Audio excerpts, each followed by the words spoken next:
Bom, olá a todos, cada um na sua casa, protegidos, como deve ser. A gente hoje vai ter o nosso bate-papo da Nestlé Health Science com a doutora Daniela Gomes e a gente vai falar sobre os cuidados na pandemia do Covid com uma população tão vulnerável que são os idosos. A doutora Daniela é coordenadora de saúde responsável da SBA Residencial. Ela é geriatra da Santa Casa de Misericórdia de São Paulo e ela é titulada da SBGG. Ela é gerontóloga pelo HC, FM USP e tem MBA em Gestão de Saúde pelo Hospital Alemão Oswaldo Cruz. Eu sou Valéria Rosenfeld, sou médica intensivista e nutróloga e sou coordenadora do Departamento Médico da Nestlé Health Science. Doutora Daniela, muito obrigada por estar com a gente hoje. Então, a gente vai conduzir as perguntas e respostas com foco nos idosos no ambiente extra-hospitalar, ou seja, como cuidar desses idosos que não são internados na pandemia do Covid ou na doença. A gente sabe da importância de evitar a fragilidade no envelhecimento e, por consequência, ter menos riscos de desfechos favoráveis. A gente pode falar aí de exercícios e nutrição nesses pacientes.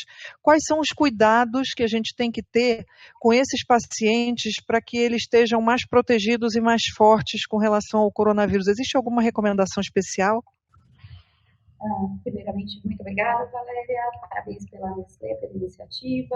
Sim, existe, é muito importante a gente falar desse assunto, porque a gente fala muito de fragilidade, que os idosos são vulneráveis. E para evitar isso, duas coisas são muito importantes. Então, tanto a atividade física como uma nutrição adequada. A gente sabe que muitos idosos têm uma dificuldade grande para se alimentar, seja por conta da comida que acaba não sendo tão atrativa, em épocas de restrição de contato social, o idoso fica muito isolado, isso é um grande problema para a variedade de comida. E além das doenças crônicas, que também impedem e muitas vezes alteram a alimentação desse idoso, né?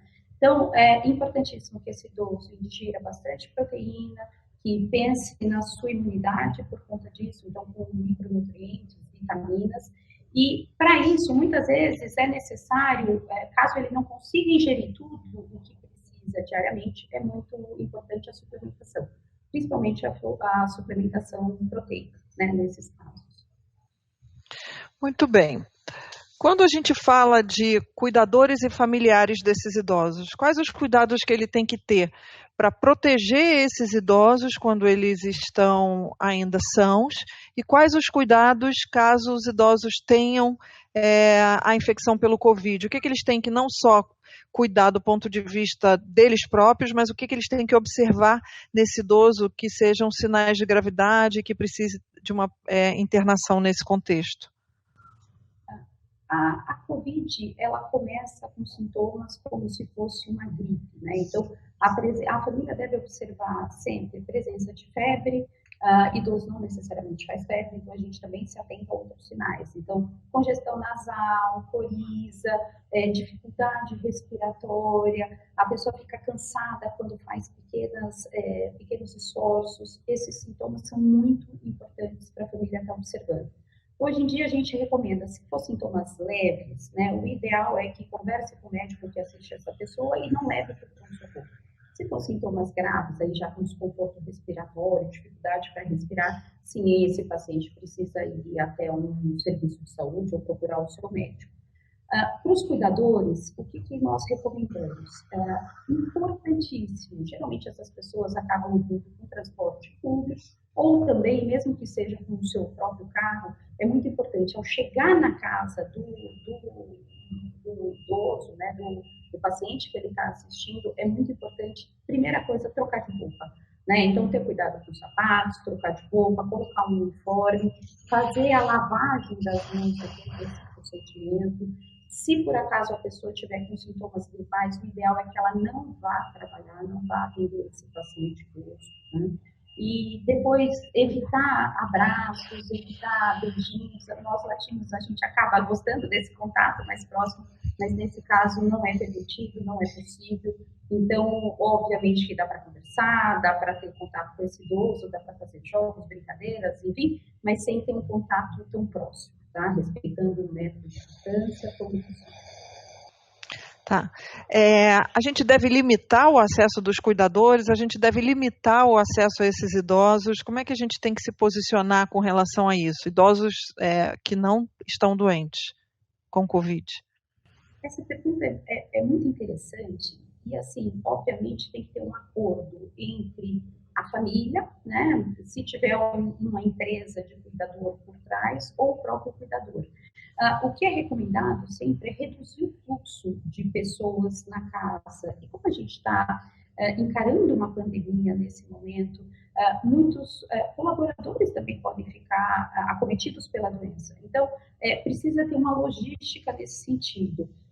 Geralmente, as pessoas ficam turno por 12 horas ou 24 e acabam trocando os profissionais. Hoje em dia, o que a gente está vendo é que muitas vezes essas pessoas, esses cuidadores, estão ampliando o tempo de trabalho. Então, muitas vezes, trabalha 48 horas, descansa 48 horas e assim consecutivamente.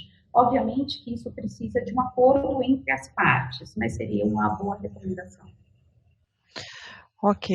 E com relação à vacina da gripe, esses idosos devem se vacinar pela gripe? Sim, todos, alguns não, alguns sim. Como é que se posiciona com relação a isso? A vacina é algo fundamental, então todos os idosos devem ser vacinados, não só neste ano, mas isso deve ser um hábito frequente todos os anos. A vacina da gripe não causa gripe, o vírus é morto, então é impossível ela causar sintomas gripais, tá? O máximo que pode dar é um desconforto no local da aplicação. E agora, frente à pandemia, é mais importante ainda, porque dessa forma a gente consegue diminuir a infecção pelo influenza e assim evitar que essas pessoas fiquem preocupadas se apresentarem algum sintoma gripal de ser o Covid. Na verdade, elas já estarão protegidas pela vacina, pela influenza. Então, dessa forma, vai limitar um pouco, vai facilitar para que os médicos saibam que não se trata de uma influenza e sim, provavelmente, de um Covid, caso tenha um quadro. Tá. Existe alguma recomendação profilática com relação à hidratação desses idosos de forma diferenciada nesse momento? Sim, a hidratação é fundamental, né, em todo momento da vida, e principalmente frente à Covid. A gente recomenda que os idosos ingiram 8 copos de água por dia, isso daria o equivalente a 2 litros de água por dia. Isso é fundamental, por quê? Isso é fundamental porque dessa forma os nossos órgãos trabalham com a máxima eficiência, né? Então a gente melhora a regulação da temperatura do corpo também, e também melhora o sistema imunológico, que é muito importante estar adequadamente funcionando para que a gente combata a doença caso venha a ser infectada. Tá. Existe alguma preocupação especial, sabendo da incidência de desnutrição em idosos, eventualmente idosos domiciliados? Existe alguma preocupação especial com idosos desnutridos? A gente já tem alguma descrição, apesar de tão precoce, de desnutrição ser um fator preponderante no desfecho desses pacientes? Existe um racional? Sim, o paciente que é desnutrido, ele acaba tendo mais chance de ter infecção, isso independente de qual infecção seja, né? Então, ele acaba tendo mais chance de infecção, ele também acaba demorando mais tempo para se recuperar. Então, se é um idoso que está, por exemplo, no ambiente hospitalar, ele acaba ficando mais dias internados e, com isso, acaba dando chance para aparecer outras complicações relacionadas à internação, seja ela outras infecções, seja o aparecimento de úlcera por pressão e assim consequentemente. Então, é muito importante que o idoso se nutra bem, tá? Nos casos de Covid e pacientes internados, a recomendação é para entrar com dieta integral, caso seja necessário, rapidamente, né? E para pacientes críticos, a gente pensa em 24 horas, esse paciente já tem que estar sendo alimentado com dieta integral. Para os pacientes que estão em domicílio, caso não estejam conseguindo se alimentar adequadamente, e ainda mais com uma infecção, é muito importante a suplementação desse produto. A senhora acha que o controle de temperatura com os termômetros como forma de triagem é um método efetivo para definir quem pode ou não entrar em contato com esses idosos? A senhora acha que tem dentro desse contexto o seu lugar? Sim, sim. Não só a medir a temperatura, né, mas também perguntar sobre sintomas gripais, né? Então, é muito importante medir a temperatura. Obviamente, se a gente vai pegar a pessoa com febre ali, naquele momento, né? Se tiver tido febre antes, a gente conta com o bom senso das pessoas de informar que tiveram febre, né? Até para não transmitir uma possível doença para outras pessoas. Mas a gente identifica também tanto a febre quanto se a pessoa teve sintomas gripais. Então, na triagem, é comum a gente perguntar se teve coriza, se está com congestão, se está com dor no corpo, se está mais prostrado. Então, juntando tudo isso, a informação sim faz sentido. E é importante que seja feito. É mais uma barreira frente à transmissão, principalmente dos casos oligoassintomáticos, pouco sintomáticos. E a gente sabe que a gente teve há poucos dias uma liberação pelo Ministério da Saúde de uma portaria liberando o uso da telemedicina de uma forma mais ampla. Como é que a senhora acha que a telemedicina ela pode ajudar aos geriatras e às pessoas que estão envolvidas no tratamento dos idosos, agentes de saúde no geral? Como é que a telemedicina pode ter seu espaço aí, se sim, como? Qual é a medida, qual é a dose de telemedicina que vai ser para trazer benefício para esses pacientes? Olha, tendo a experiência também de outros países, né, eu acho que isso é muito importante. A gente, quando pensa no benefício da telemedicina, a gente pode imaginar que uma pessoa que está em casa, com sintomas gripais, febre, angustiada por não saber se de fato trata-se da Covid, ela tem acesso a um médico, por exemplo, e esse médico a tranquilizar, muitas vezes falando, olha, o quadro é sim, é de Covid, mas pelos seus critérios, a senhora não tem indicação de procurar um pronto-socorro. A senhora pode ficar em casa, se alimente bem, hidrate-se bastante e use o sintomático certo caso tenha algum sintoma mais pronunciado, como dor ou febre. Então, acho que isso é muito importante. Um outro fator caso essa pessoa precise ir ao pronto-socorro, que já vá, na verdade, com uma máscara cirúrgica, que já fique atenta, e o pessoal que vai recebê-la também, já fique atenta com relação aos cuidados de higiene, medidas preventivas, usar mais álcool em gel e assim por diante.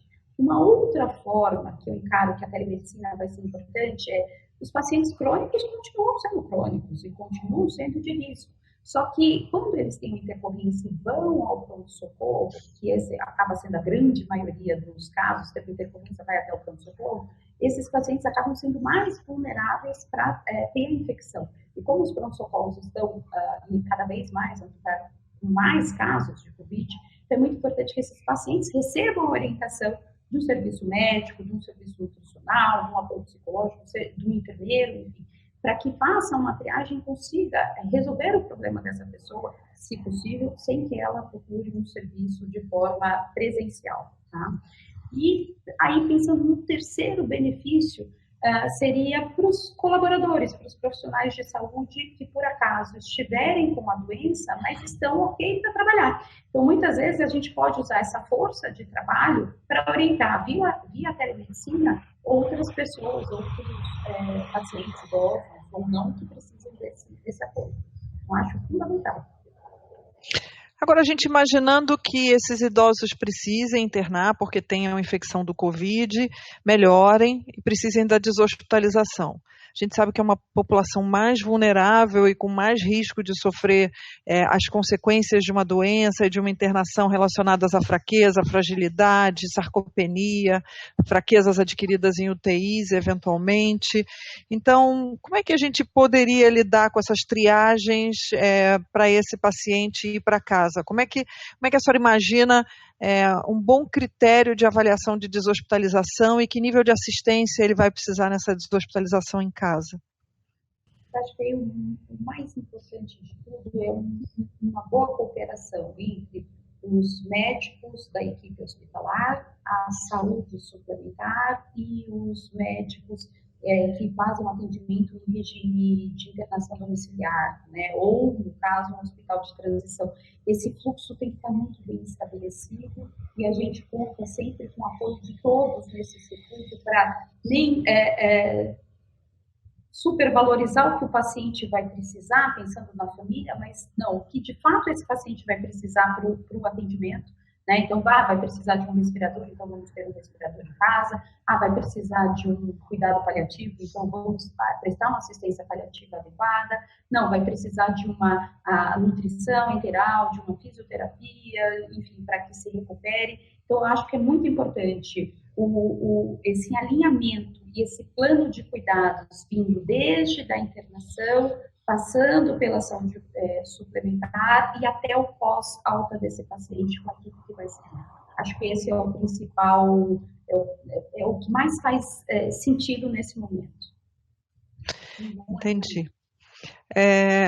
A senhora acredita que a gente tenha que estar bastante preocupado, a gente já falou da hidratação nesses doentes e com a alimentação, quando que dentro de casa um cuidador, um familiar deve estar atento que esse paciente está indo mal do ponto de vista de hidratação e de alimentação? Quando é que alguém tem que chamar alguém, né? Se é para a gente pode dizer assim, tem que olhar e dizer, olha, não está legal. Existe um valor de corte, existe um percentual, existe alguma observação especial? Se a pessoa está com a urina mais escura, né, se o idoso estiver com a urina mais escura, de cor de guaraná, esse é um ótimo indício para saber que as coisas não estão indo bem do ponto de vista de hidratação. Né? A pele fica mais seca, tem um turgor, que a gente fala que é quando a pele volta ao normal, né? O tempo que a pele demora para voltar ao normal. Isso também é um dado importante que um cuidador bem atento pode observar. Muitas vezes o idoso só fica mais confuso e é uma desidratação, né? Então, o importante, eu acho que como uma dica principal é a cor da urina. A cor da urina acaba sendo muito fidedigno de quadros de desidratação. E a recomendação e o controle para esse idoso beber, de fato, 8 copos d'água, né?